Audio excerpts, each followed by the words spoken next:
Halo adik-adik yang cerdas, apa kabar? Ketemu lagi bersama Kak Ade.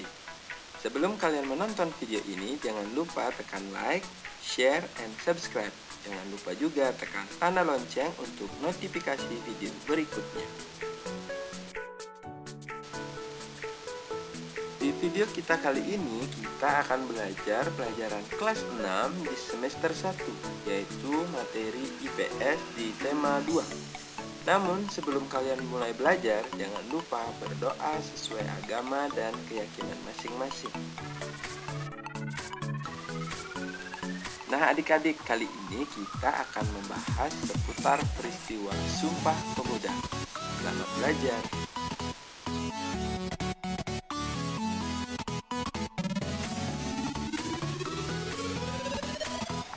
Yang pertama akan kita bahas adalah mengenai apa sih yang melatar belakangi terjadinya peristiwa Sumpah Pemuda. Jadi, pada awalnya para pemuda Indonesia saat itu ingin mewujudkan persatuan dan kesatuan organisasi antar pemuda yang ada di Indonesia. Namun, mereka semua belum menemukan landasan pemikirannya. Selain itu, kegagalan Indonesia menghalau bangsa lain yang disebabkan sifat masyarakat Indonesia pada saat itu masih bersifat kedaerahan.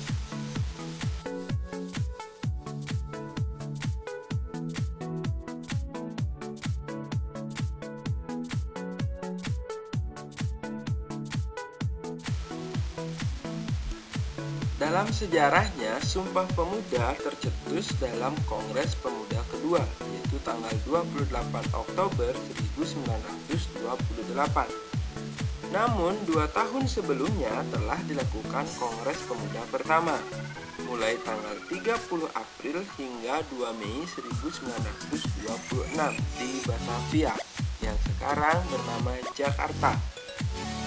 Kongres Pemuda pertama atau Kerapatan Besar Pemuda dihadiri oleh perwakilan dari Perhimpunan Pemuda-Pemudi termasuk Yong Java, Yong Sumatra Nenbon, Jong Ambon, Sekarukun, Jong Islamiten, Studeren dan Minahasair, Jong Bataksbon, Pemuda Kaum Teosofi, dan masih banyak lagi.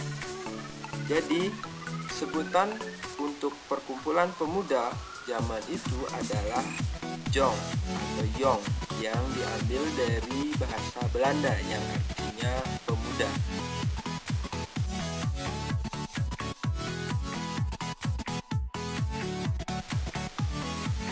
Jadi, tujuan diadakannya Kongres Pemuda pertama antara lain mencari jalan membina perkumpulan pemuda yang tunggal, yaitu dengan membentuk sebuah badan sentral dengan maksud pertama, untuk memajukan persatuan dan kebangsaan Indonesia, serta yang kedua adalah demi menguatkan hubungan antara sesama perkumpulan pemuda kebangsaan di tanah air. Namun, Kongres Pemuda pertama diakhiri tanpa hasil yang memuaskan bagi semua pihak, lantaran masih adanya perbedaan pandangan. Setelah itu digelar lagi beberapa pertemuan demi menemukan kesatuan pemikiran. Maka disepakati bahwa Kongres Pemuda kedua akan segera dilaksanakan.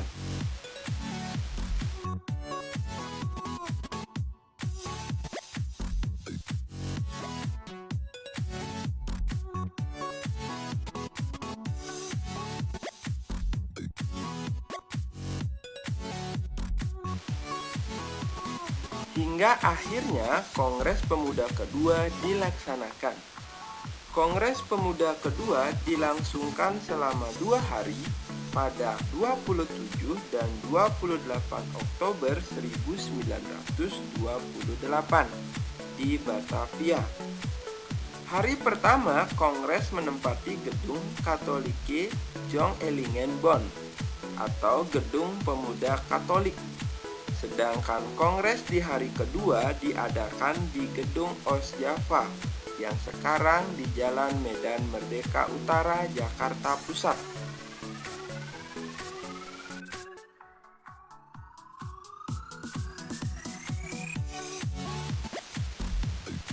Adapun tujuan dilaksanakannya Kongres Pemuda kedua antara lain, yang pertama adalah untuk melahirkan cita-cita semua perkumpulan pemuda-pemuda Indonesia. Yang kedua, membicarakan beberapa masalah pergerakan pemuda Indonesia. Yang ketiga, memperkuat kesadaran kebangsaan dan memperteguh persatuan Indonesia.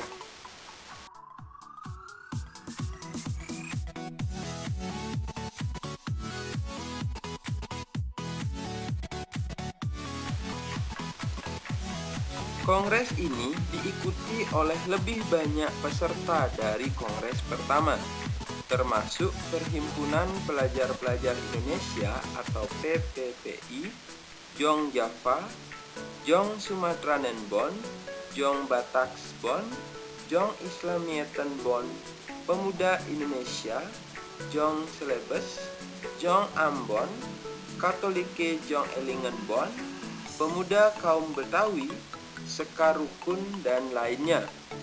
Hadir pula beberapa orang perwakilan dari pemuda peranakan kaum Tionghoa di Indonesia,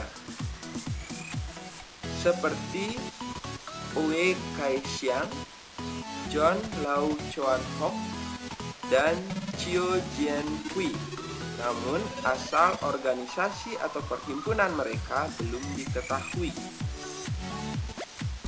Tempat dibacakannya Sumpah Pemuda merupakan rumah pondokan atau asrama pelajar atau mahasiswa milik seorang keturunan Tionghoa bernama Si Kok Leong. Gedung yang terletak di Jalan Kramat Raya 106, Jakarta Pusat, yang kini diabadikan sebagai Museum Sumpah Pemuda. Adapun susunan panitia Kongres Pemuda kedua adalah sebagai berikut. Ketua adalah Sugondo Joyo Puspito dari PPPI. Wakil ketua adalah RM Joko Marsaid dari Jong Java. Sekretaris adalah Muhammad Yamin dari Jong Sumatranen Bon. Bendahara adalah Amir Syarifuddin dari Jong Bataks Bon. Pembantu pertama adalah Johan Muhammad Chai dari Jong Islamieten Bon. Pembantu dua adalah R. Kaca Sungkana dari Pemuda Indonesia. Pembantu tiga adalah RCI Senduk dari Jong Celebes. Pembantu 4 adalah Yohanes Limena dari Jong Ambon. Pembantu 5 adalah Muhammad Rohcani Suud, pemuda kaum Betawi.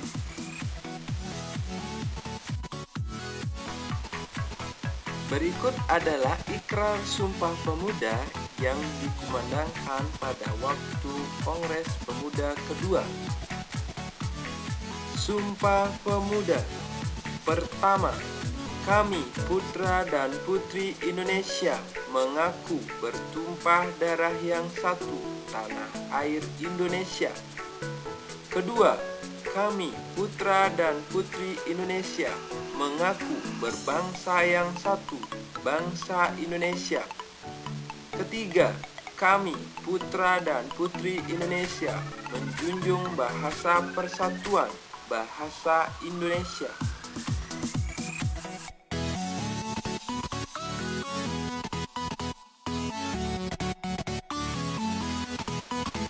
Peristiwa penting lain yang juga menjadi tonggak sejarah pada waktu Kongres Pemuda kedua adalah hadirnya W. Rudolf Supratman atau W.R. Supratman yang memainkan lagu Indonesia Raya di Kongres Pemuda kedua dengan alunan biolanya. Lagu Indonesia Raya juga dinyanyikan untuk pertama kalinya dalam kongres ini oleh Doli Salim yang tidak lain adalah putri dari Haji Agus Salim.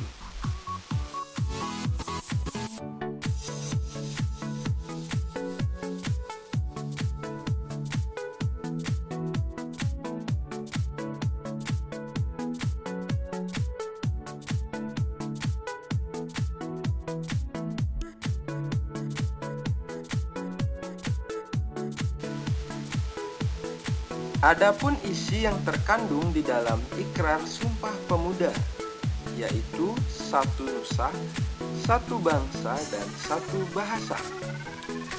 Satu nusa maksudnya adalah walaupun Indonesia terdiri dari banyak pulau yang dipisahkan oleh lautan, tetapi Indonesia tetap menjadi satu kesatuan, yaitu Negara Kesatuan Republik Indonesia.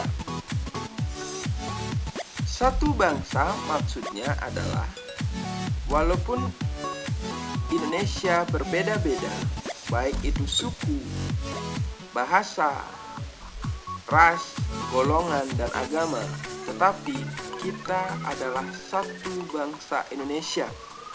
Sesuai dengan semboyan bangsa Indonesia, yaitu Bhinneka Tunggal Ika, berbeda-beda tetapi tetap satu jua.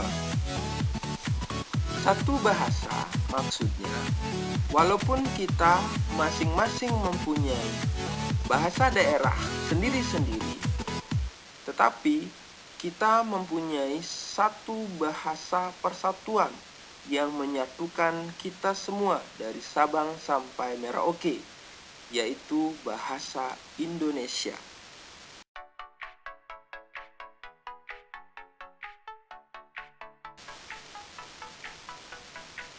Kongres Pemuda kedua yang menghasilkan Sumpah Pemuda merupakan salah satu tonggak sejarah bangsa Indonesia dalam mengawali kesadaran kebangsaan, bahwa ikrar sebagai satu nusa, satu bangsa, dan satu bahasa merupakan ikrar yang sangat monumental bagi perjalanan sejarah bangsa Indonesia.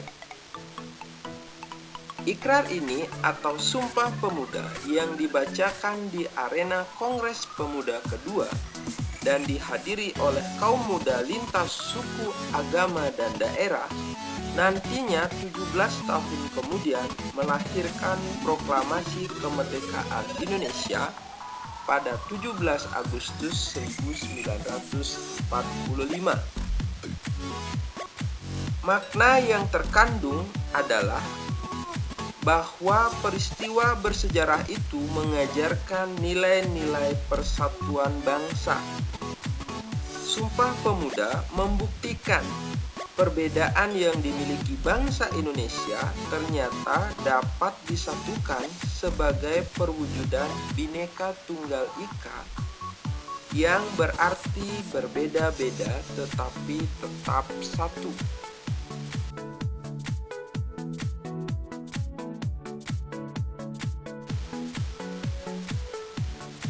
Sumpah Pemuda juga memuat banyak nilai positif yang dapat diterapkan dalam kehidupan sehari-hari. Nilai-nilai Sumpah Pemuda antara lain nilai patriotisme, gotong royong, musyawarah untuk mufakat, cinta tanah air, kekeluargaan, persatuan dan kesatuan, kerukunan, kerjasama, cinta damai, serta tanggung jawab.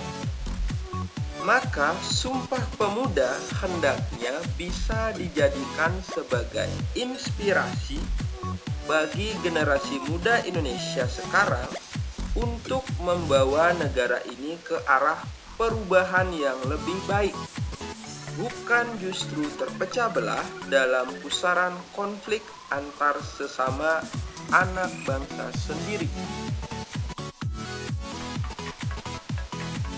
Itulah tadi penjelasan singkat mengenai peristiwa yang terjadi sepanjang Kongres Pemuda I dan Kongres Pemuda kedua sehingga menghasilkan Sumpah Pemuda. Semoga adik-adik semua dapat memahami isinya dan tentunya menambah wawasan adik-adik semua. Terima kasih karena telah menonton video ini dan sampai jumpa di video-video berikutnya.